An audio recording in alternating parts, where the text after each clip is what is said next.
When we're at 5 years.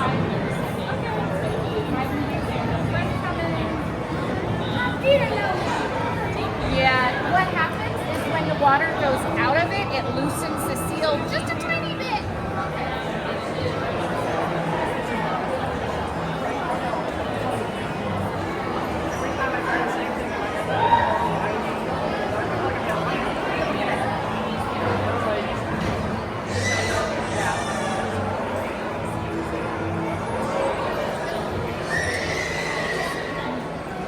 Alrighty, everybody, welcome to the Seas with Nemo Friends. My name is Dana, and I'm a member of the education team.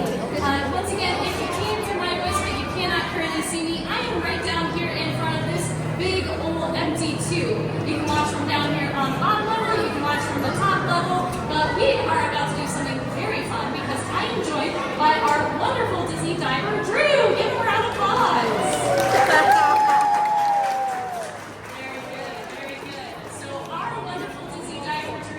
He is going to be going into this big empty tube, and in a few minutes it is not going to be empty. It is going to be filled with about 4,000 gallons of water, as a matter of fact. However, whenever we go out swimming, snorkeling, scuba diving, anything like that, should we go alone? No, that's right. So we're going to need a dive buddy to help out and make sure that our wonderful friend Drew stays safe. So raise your hand if you want to be that dive buddy. And let me see. Did I see somebody? You in a little black shirt. Come right around this way. Let me get I'm this not for going you. to bring the time, but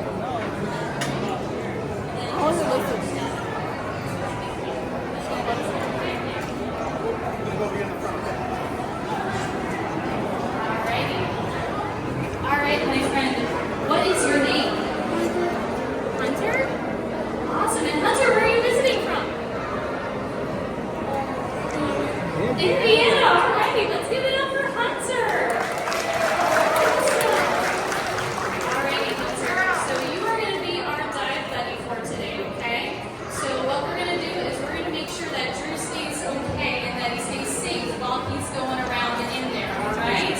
So we're going to let Drew get all ready and get his gear on. alright, see you in a bit, buddy, alright? Yeah, he'll be coming back down. He'll be a lot better when he does. But to make sure that he stays okay, we have to do something to check in on him, right? Have you ever tried talking underwater before? Yeah, it's kind of hard to do, right? We don't usually talk underwater, right?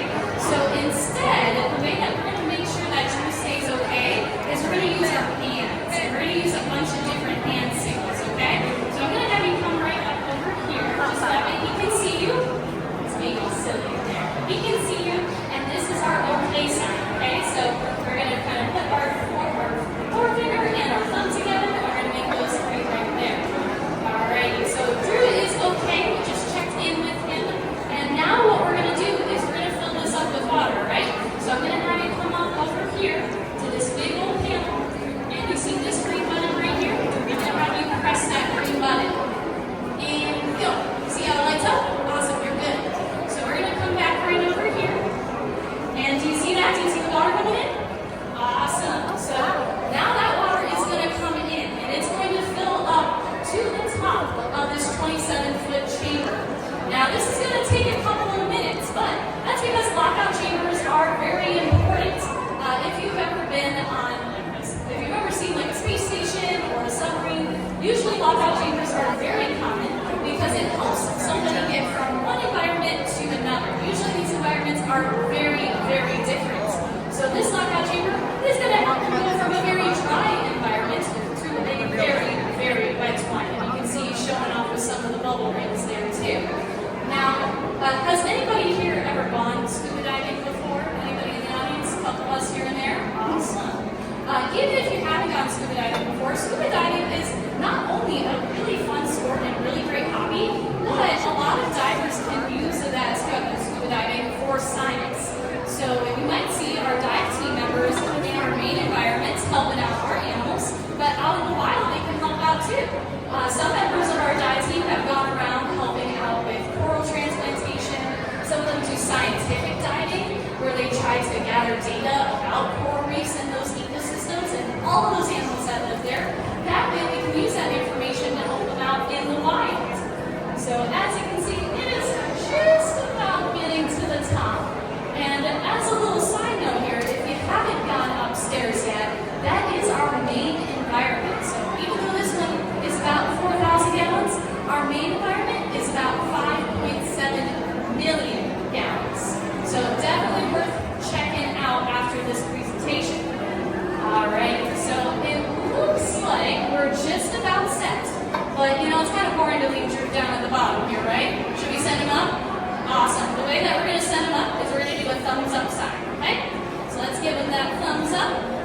We have 2 green sea turtles and a loggerhead.